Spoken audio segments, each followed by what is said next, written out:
आप सुन रहे हैं श्री रामचरितमानस का लंका कांड भाग 84। पवन पुत्र हनुमान जी के वचन सुनकर सुजान श्री राम जी हंसे। फिर दक्षिण की ओर देखकर कृपा निदान प्रभु बोले, हे विभीषण, दक्षिण दिशा की ओर देखो। बादल कैसा घुमड़ रहा है और बिजली चमक रही है। भयानक बादल मीठे मीठे स्वर से गरज रहा है। वही कठोर ओलों की बारिश न हो। विभीषण बोले, हे कृपालु, सुनिए, यह ना तो बिजली है ना बादलों की घटा। लंका की चोटी पर एक महल है। 10 ग्रीव रावण वहाँ अखाड़ा देख रहा है। रावण ने सिर पर मेघडंबर छत्र धारण कर रखा है। वही मानो बादलों की अत्यंत काली घटा है। मंदोदरी के कानों में जो कर्ण फूल हिल रहे हैं, हे प्रभु, वही मानो बिजली चमक रही है। हे देवताओं के सम्राट, सुनिए, अनुपम ताल और मृदंग बज रहे हैं। वही मधुर गर्जन ध्वनि है। रावण का अभिमान समझकर प्रभु मुस्कुराए। उन्होंने धनुष चढ़ाकर उस पर बाण संधान किया और एक ही बाण से रावण के छत्र मुकुट और मंदोदरी के कर्णफूल काट गिराए। सबके देखते ही देखते वे जमीन पर आ पड़े, पर इसका कारण किसी ने नहीं जाना। ऐसा चमत्कार करके श्री राम जी बाण वापस आकर फिर तर्कस में जा घुसा। यह महान रसभंग देखकर रावण की सारी सभा डर गई। ना भूकंप हुआ, ना बहुत जोर की हवा चली, ना कोई अस्त्र शस्त्र की आवाज आई। फिर यह छत्र, मुकुट और कर्णफूल कैसे कटकर गिर पड़े।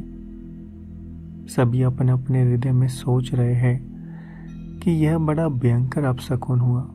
सभा को भयभीत देखकर रावण ने हंसकर युक्ति रचकर ये वचन कहे, सिरों का गिरना भी जिसके लिए निरंतर शुभ होता रहा है, उसके लिए मुकुट का गिरना अपशकुन कैसा।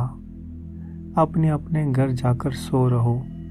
तब तक सब लोग सिर नवाकर घर गए। जब से कर्णफूल पृथ्वी पर गिरा, तब से मंदोदरी के हृदय में सोच बस गया।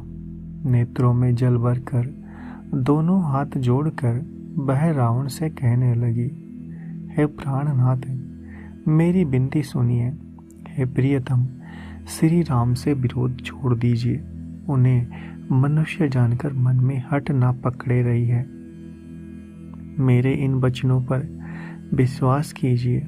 वे रघुकुल के शिरोमणि श्री रामचंद्र जी विश्व रूप है। यह सारा विश्व उन्हीं का रूप है।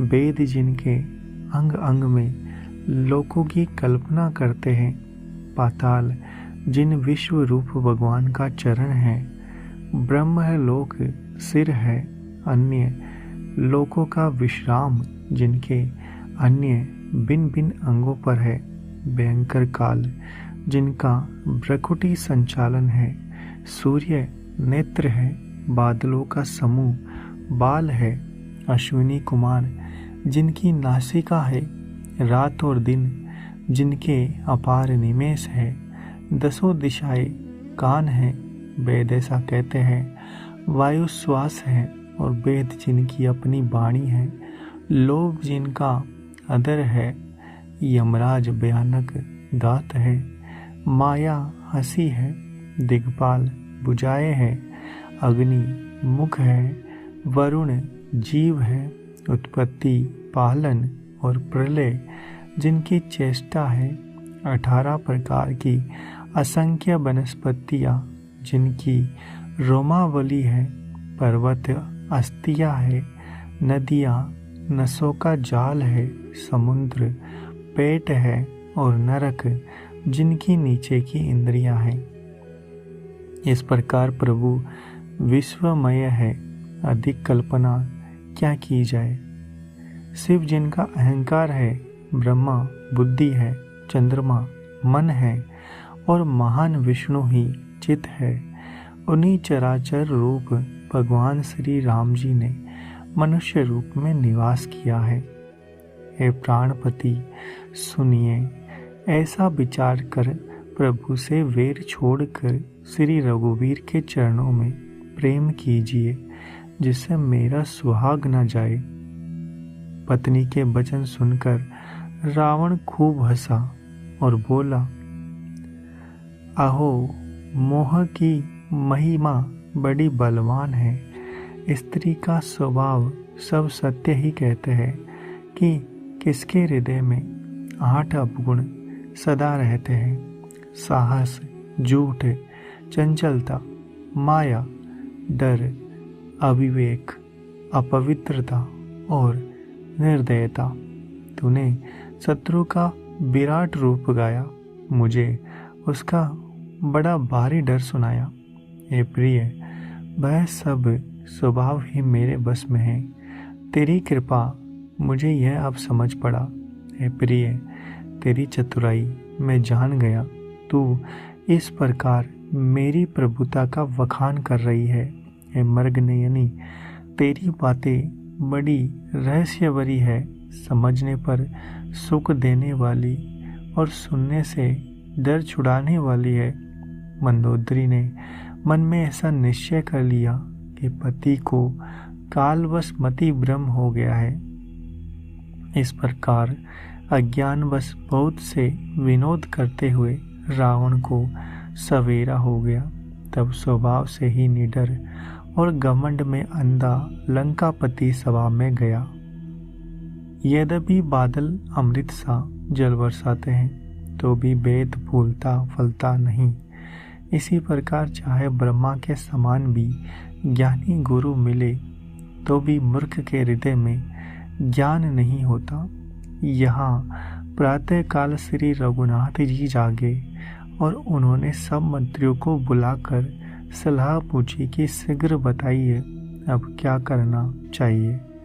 जामवान ने श्री राम जी के चरणों में सिर नवाकर कहा, हे सर्वज्ञ, हे सबके हृदय में बसने वाले अंतर्यामी, हे बुद्धि, बल, तेज, धर्म और गुणों की राशि, सुनिए, मैं अपनी बुद्धि के अनुसार सलाह देता हूँ।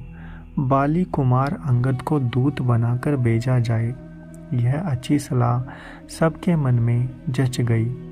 कृपा के निदान श्री राम जी ने अंगद से पूछा, हे बल, बुद्धि और गुणों के दाम वाली पुत्र, हे तात, तुम मेरे लिए काम के लिए लंका जाओ। तुमको बहुत समझाकर क्या कहूँ, मैं जानता हूँ तुम परम चतुर हो।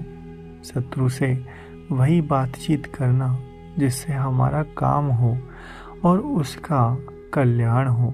प्रभु की आज्ञा सिर चढ़ाकर और उनके चरणों की वंदना करके अंगद जी उठे और बोले, हे भगवान श्री राम जी, आप जिस पर कृपा करे वही गुणों का समुद्र हो जाता है। स्वामी जी के सब कार्य अपने आप सिद्ध है।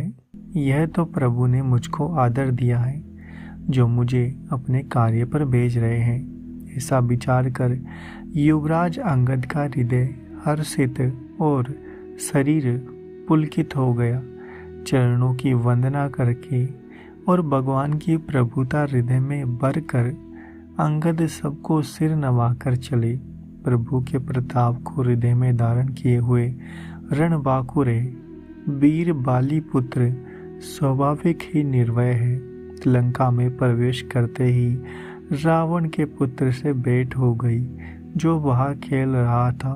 बातों ही बातों में दोनों में झगड़ा बढ़ गया, क्योंकि दोनों ही अतुलनीय बलवान थे और फिर दोनों की युवावस्था थी। उसने अंगद पर लात उठाई। अंगद ने वही पैर पकड़कर उसे घुमाकर जमीन पर दे मारा। राक्षस के समूह भारी योद्धा देखकर जहाँ तहाँ भाग चले। वे डर के मारे पुकार भी ना मचा सके। एक दूसरे को असली बात नहीं बताते। उसे रावण के पुत्र का वध समझकर सब चुप मार कर रह जाते हैं।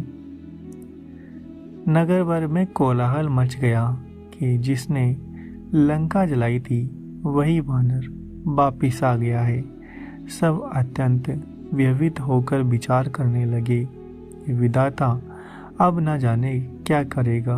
वे बिना पूछे ही अंगद की राह बता देते हैं। जैसे ही वे देखते हैं कि डर के मारे सूख जाता है, श्री राम जी के चरण कमलों का स्मरण करके अंगद रावण की सभा के द्वार पर गए और बेधीर वीर और बल की राशि अंगद सिन की सी एड शान से इधर उधर देखने लगे।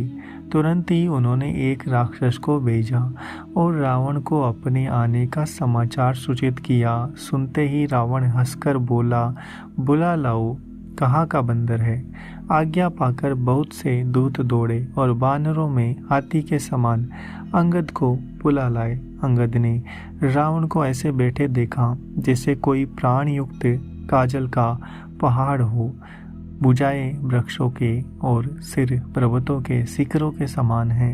रोमा बली मानो बहुत सी लताएं हैं। मुंह, नाक, नेत्र और कान पर्वत की कंदराओं और खोहों के बराबर है। अत्यंत बलवान बाके वीर बाली पुत्र अंगद सभा में गए।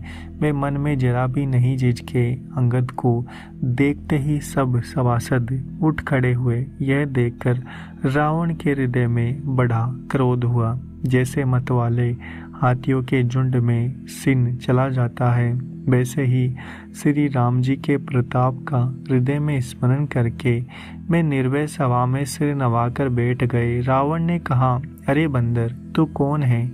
अंगद ने कहा, हे दशग्रीव, मैं श्री रघुवीर का दूत हूँ। मेरे पिता से और तुमसे मित्रता थी, इसलिए हे भाई, मैं तुम्हारी भलाई के लिए आया हूँ। तुम्हारा उत्तम कुल है, पुलस्त्य ऋषि के तुम पौत्र हो। शिव जी और ब्रह्मा जी की तुमने बहुत प्रकार से पूजा की है, उनसे वर पाए हैं और सब काम सिद्ध किए हैं। लोकपालों और सब राजाओं के तुमने जीता है।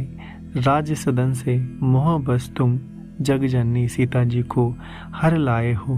अब तुम मेरे शुभ वचन सुनो और उसके अनुसार चलने से प्रभु श्री राम जी तुम्हारे साथ अपराध क्षमा कर देंगे। दांतों में तिनकर दबाओ, गले में कुल्हाड़ी डालो और कुटुंबियों सहित अपनी स्त्रियों को साथ लेकर आदर पूर्वक जानकी जी को आगे करके इस प्रकार सब डर छोड़कर चलो। और हे शरणागत के पालन करने वाले रघुवंश शिरोमणि श्री राम जी, मेरी रक्षा कीजिए, रक्षा कीजिए। इस प्रकार आर्त प्रार्थना करो। आर्त प्रार्थना सुनते ही प्रभु तुमको निर्भय कर देंगे। और रावण ने कहा, अरे बंदर के बच्चे, संभाल कर बोल। मूर्ख, मुझ देवताओं के शत्रु को तूने जाना नहीं। अरे भाई, अपना और अपने बाप का नाम तो बता, किस नाते से मित्रता मानता है? अंगद ने कहा कि मेरा नाम अंगद है, मैं बाली का पुत्र हूँ, उनसे कभी तुम्हारी भेंट हुई थी। अंगद का वचन सुनते ही रावण कुछ सकुचा और बोला, हाँ, मैं जान गया, बाली नाम का एक बंदर था। अरे अंगद, तू ही बाली का लड़का है। अरे कुलनाशक, तू तो अपने कुल रूपी बास के लिए अग्नि रूप ही पैदा हुआ, गर्भ में ही क्यों नष्ट हो गया? तू व्यर्थ ही पैदा हुआ, जो अपने ही मुंह से तपस्वियों का दूत कहलाया। अब बाली की कुशल तो बता, वह आजकल कहाँ है? अब अंगद हंसकर कहने लगा, दशे कुछ दिन बीतने पर बाली के पास जाकर अपने मित्र को हृदय से लगाकर उसी से कुशल पूछ लेना। श्री राम जी के विरोध करने पर जैसी कुशल होती है, वह सब तुमको वे सुनाएंगे। हे मूर्ख, सुन, वेद उसी के मन में पढ़ सकता है जिसके हृदय में श्री रघुवीर ना हो। सच है, मैं तो कुल का नाश करने वाला हूँ। हे रावण, तुम कुल के रक्षक हो। अंधेरे और बहरे भी ऐसी बातें नहीं करते। तुम्हारे तो 20 नेत्र और 20 कान हैं। शिव, ब्रह्मा आदि देवता और मुनियों समुदाय जिनके चरणों की सेवा करना चाहता है, उनका दूत होकर मैंने कुल को डुबा दिया। अरे ऐसी बुद्धि होने पर भी तुम्हारा हृदय फट नहीं जाता। बानर की कठोर वाणी सुनकर रावण आंखें तेरे कर तिरछी करके बोलने लगा, अरे दुष्ट, मैं तेरे सब कठोर वचन इसलिए सह रहा हूँ कि मैं नीति और धर्म को जानता हूँ, उन्हीं की रक्षा करता हूँ। अंगद ने कहा, तुम्हारी धर्मशीलता मैंने भी सुनी है।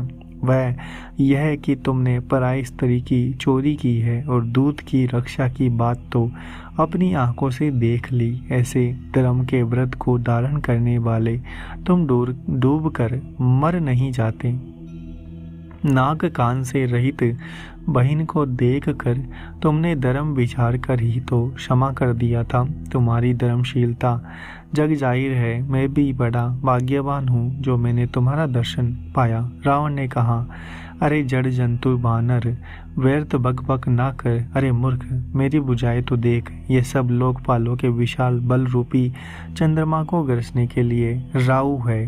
फिर तूने सुना ही होगा कि आकाश रूपी तालाब में मेरी भुजाओं रूपी कमलों पर बसकर शिवजी सहित कैलाश हंस के समान शोभा को प्राप्त हुआ था। अरे अंगद सुन, तेरी सेना में बता ऐसा कौन योद्धा है जो मुझसे भिड़ सकेगा। तेरा मालिक तो स्त्री के वियोग में बलहीन हो रहा है और उसका छोटा भाई उसी के दुख से दुखी और उदास है। तुम और सुग्रीव दोनों नदी के तट के वृक्ष हो। रहा मेरा छोटा भाई विभीषण, सो वह भी बड़ा डरपोक है। मंत्री जामान बहुत बूढ़ा है, वह अब लड़ाई में क्या लड़ सकता है।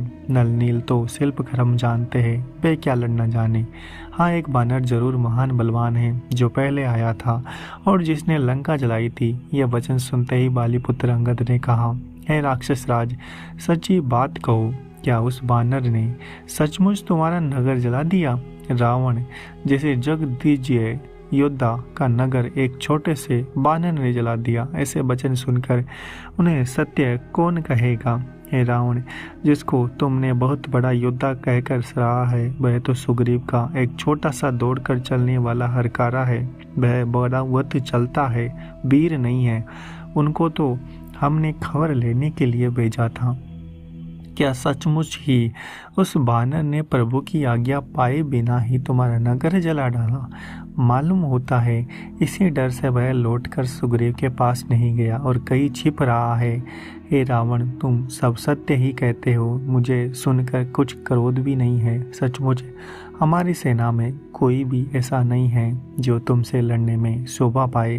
प्रीति और बैर बराबरी वाले से ही करना चाहिए। नीति ऐसी ही है।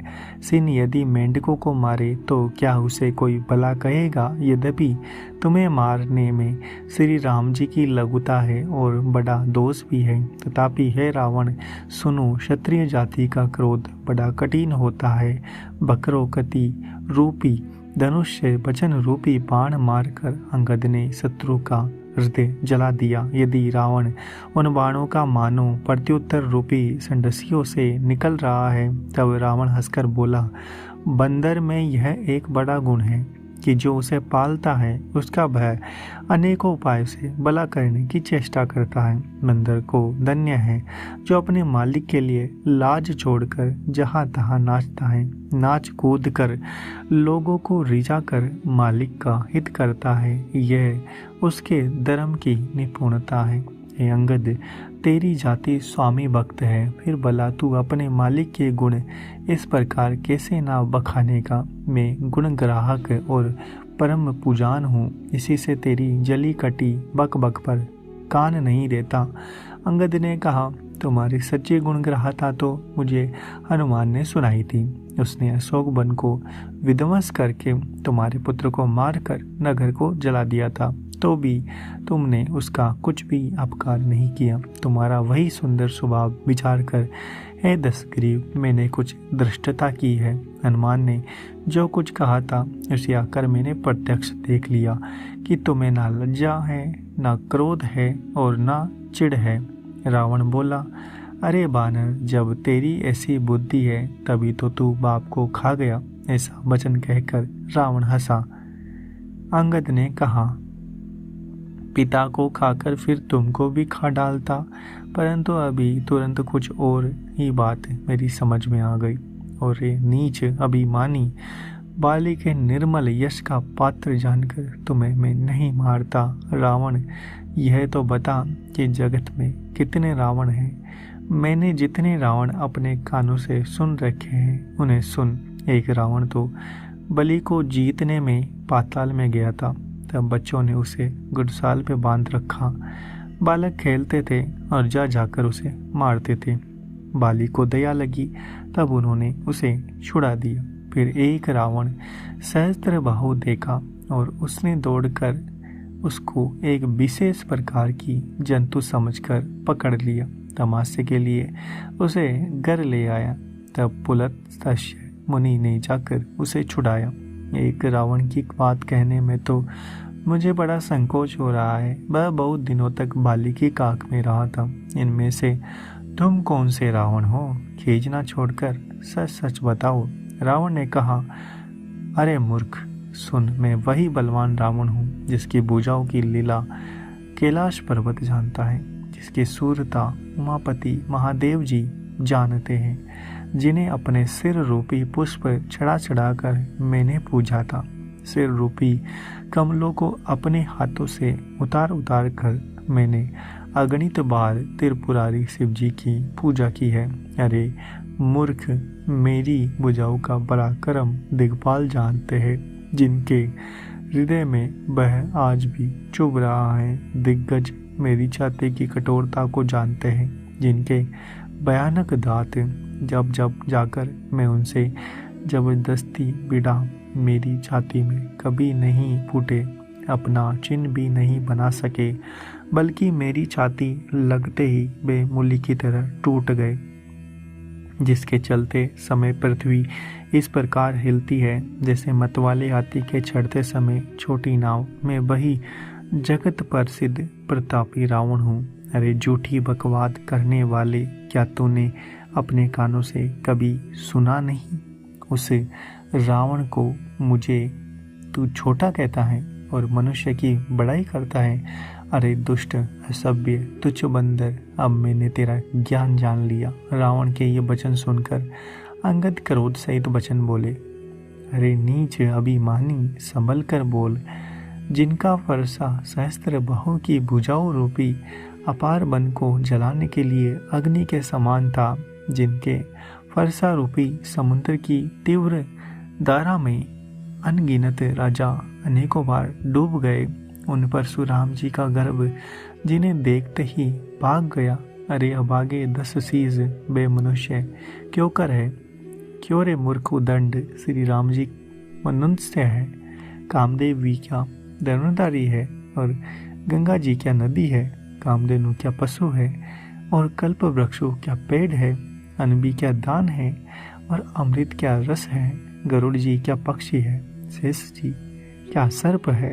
अरे रावण, चिंतामणि भी क्या पत्थर है। अरे ओ मूर्ख सुन, बैकुंठ भी क्या कोई लोक है, और श्री रघुनाथ जी अखंड भक्ति क्या लाभ है।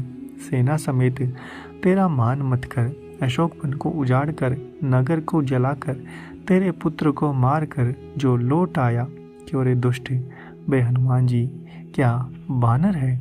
अरे रावण, चतुराई छोड़कर सुन, कृपा के समुद्र श्री रघुनाथ जी, तू भजन क्यों नहीं करता? अरे दुष्ट, यदि तू श्री राम जी का वेरी हुआ तो तुझे ब्रह्मा और रुद्र भी नहीं बचा सकेंगे। हे मूढ़, व्यर्थ गाल ना मार। श्री राम जी से बैर करने पर तेरा ऐसा हाल होगा कि तेरे सिर समूह श्री राम जी के बाण लगते ही बानरों की आगे पृथ्वी पर पड़ेंगे, और रीछ बानर तेरे उन गेंद के समान अनेक सिरों से चौगान खेलेंगे।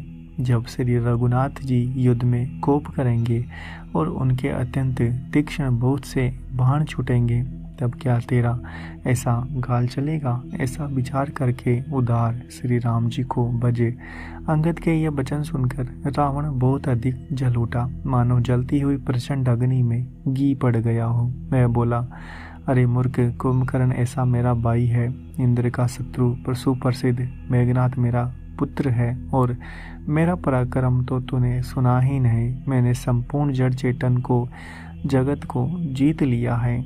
रे दुष्ट, बानरों की सहायता छोड़कर सामने समुद्र बांध लिया, बस वही उसकी प्रभुता है। समुद्र तो अनेकों पक्षी भी लांग जाते हैं, पर इसी से वे सूरबीर नहीं हो जाते।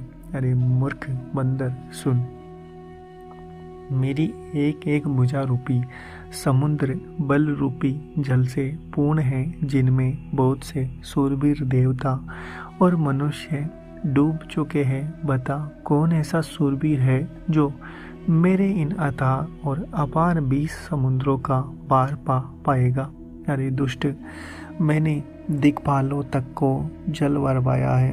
तू एक राजा मुझे सुयस सुनाता है, और यदि तेरा मालिक, जिसकी गुणगाथा तू बार बार कह रहा है, संग्राम में लड़ने वाला योद्धा है, तो फिर वह दूत किस लिए भेजता है? शत्रु से प्रीति करके उसे लाज नहीं आती? पहले खिलास का मंथन करने वाली मेरी भुजाओं को देख, फिर अरे मूर्ख बानर, अपने मालिक की सराहना करना। रावण के समान कौन सूरवीर है जिसने अपने ही हाथों से सिर काट काट कर अत्यंत हर्ष के साथ बहुत बार अग्नि में होम दिया, और स्वयं गौरीपति शिव जी इस बात के साक्षी है। मस्तकों के जलते समय जब मैंने अपने ललाटों पर लिखे हुए विधाता के अक्षर देखे, तब मनुष्य के हाथ से अपनी मृत्यु होना बाँचकर विधाता की वाणी का सत्य जानकर मैं हंसा। उस बात को समझकर भी तेरे मन में डर नहीं है, क्योंकि मैं समझता हूँ कि बूढ़े ब्रह्मा ने बुद्धि भ्रम से ऐसा लिख दिया है। अरे मूर्ख, तू लज्जा और मर्यादा छोड़कर मेरे आगे बार बार दूसरे वीर का बल कहता है। अंगद ने कहा, अरे रावण, तेरे समान लज्जावान जगत में कोई नहीं है।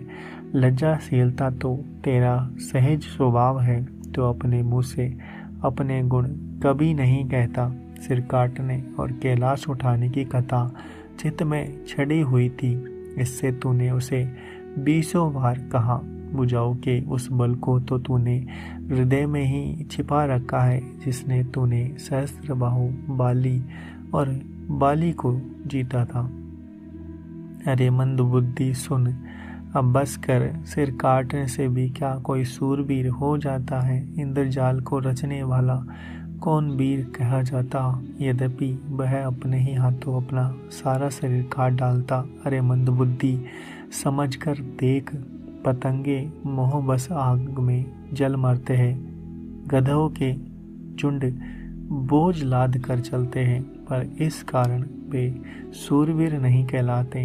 अरे दुष्ट, अब बत मडाव मत कर, मेरे वचन सुन और अभिमान त्याग दे। हे दशमुख, मैं दूत की तरह नहीं आया हूँ। श्री रघुवीर ने ऐसा विचार कर मुझे भेजा है। कृपालु श्री राम जी बार बार ऐसा कहते हैं कि शार के मारने से सिंह को यश नहीं मिलता। अरे मूर्ख, प्रभु के उन वचनों के मन में समझकर ही मैंने तेरे कठोर वचन सहे हैं, नहीं तो तेरे मुंह तोड़कर मैं सीता जी को जबरदस्ती ले जाता। अरे अदम, देवताओं के पुत्र, तेरा बल तो मैंने तभी जान लिया जब तूने पराई स्त्री को हर लिया।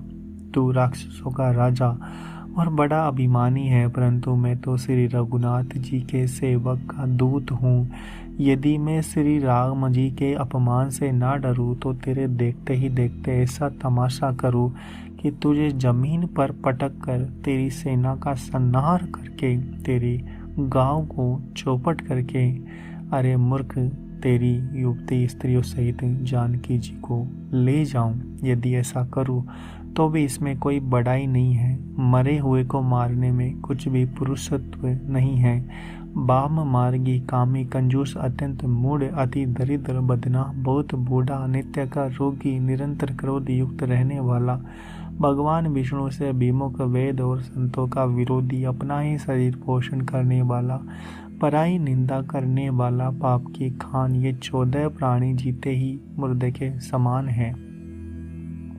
अरे दुष्ट, ऐसा विचार करके मैं तुझे नहीं मारता, अब तू मुझ पर क्रोध न पैदा कर। अंगद के वचन सुनकर राक्षस राज रावण दांतों से होठ काट कर क्रोधित होकर हाथ मलता हुआ बोला, अरे नीच बंदर, अब तू मरना ही चाहता है, इसी से छोटे मुंह बड़ी बात कहता है। अरे मूक बंदर, तू जिसके बल पर कड़वे वचन कह रहा है उसमें बल, प्रताप, बुद्धि अथवा तेज कुछ भी नहीं है। उसे गुणहीन और मानहीन समझकर ही तो पिता ने वनवास दे दिया। उसे एक तो वह दुख पर और उस पर युवती का विरह, और फिर रात दिन तेरा डर बना रहता है। जिनके बल का तुझे गर्व है, ऐसे अनेकों मनुष्यों को तो राक्षस रात दिन खाया करते हैं। यदि मूड जिद छोड़कर, समझकर, विचार करके जब उसने श्री राम जी की निंदा की, तब तो कवि श्रेष्ठ अंगद अत्यंत क्रोधित हुए, क्योंकि शास्त्र ऐसा कहते हैं, जो अपने कानों से भगवान विष्णु और शिव जी की निंदा सुनता है, उसे गोवध के समान पाप होता है। वानर श्रेष्ठ अंगद बहुत जोर से खटखटाए और उन्होंने तमक कर जोर से अपने दोनों भुजा दंडों पर पृथ्वी पर दे मारा। पृथ्वी हिलने लगी, जिससे बैठे हुए सभासद गिर पड़े और डर रूपी पवन भूत से ग्रसित होकर भाग चले। रावण गिरते गिरते संभल कर उठा, उसके अत्यंत सुंदर मुकुट पृथ्वी पर गिर पड़ा। कुछ तो उसने उठाकर अपने सिरों पर सुधाकर रख लिया और कुछ अंगद ने उठाकर प्रभु श्री राम जी के पास फेंक दिया। मुकुटों को आता देखकर बानर भागने लगे, सोचने लगे, विधाता, क्या दिन में ही उल्कापात होने लगा, अथवा क्या रावण ने क्रोध करके 4 वज्र चलाए हैं जो बड़े दाह के साथ आ रहे हैं। प्रभु ने हंसकर कहा, मन में डरो नहीं, ये ना उल्का है, ना वज्र है, ना केतु है, ना राहु। अरे भाई, ये तो रावण के मुकुट हैं जो बाली पुत्र अंगद फेंके हुए आ रहे हैं। पवन पुत्र हनुमान जी उछलकर उनको हाथ से पकड़ लिया और लाकर प्रभु के पास रख दिया। रीछ और बानर तमाशा देखने लगे। उनका प्रकाश सूर्य के समान था। अगर आपको हमारा यह प्रयास अच्छा लग रहा है तो चैनल को सब्सक्राइब करें, वीडियो को लाइक और शेयर करना ना भूलें।